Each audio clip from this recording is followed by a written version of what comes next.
أصل طارق بن زياد كان وما زال موضع جدل بين المؤرخين، ولكن هناك عدة آراء رئيسية تتعلق بأصوله. الرأي الأول: طارق بن زياد أمازيغي جزائري.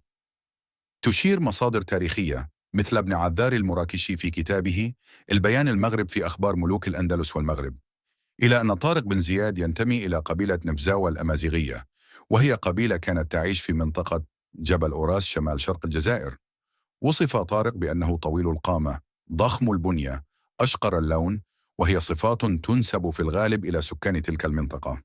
كما ذكر المؤرخ الجزائري الطاهر بن عائشة أن طارق بن زياد ينتمي إلى قبيلة نفزة الجبلية التي كانت معروفة في شمال إفريقيا وبالتحديد في الجزائر. الرأي الثاني: طارق بن زياد أمازيغي مغربي. يقال إن طارق بن زياد كان واليا على مدينة طنجة في شمال المغرب قبل أن يكلف بقيادة حملة فتح الأندلس. بعض الروايات تشير إلى أن أصله قد يكون مرتبطا بالقبائل الأمازيغية في منطقة الريف أو شمال المغرب، حيث كان الإسلام قد بدأ ينتشر بقوة. الرأي الثالث: طارق بن زياد عربي الأصل. بعض المؤرخين مثل ابن خلكان والزريري والمقري التلمساني يرون أن طارق بن زياد قد يكون من أصول عربية.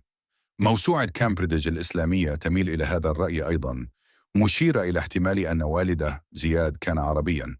معظم الأدلة تشير إلى أن طارق بن زياد كان أمازيغي الأصل، سواء من الجزائر قبيلة نفزاوة في جبل أوراس، أو من المغرب قبائل الريف أو طنجة.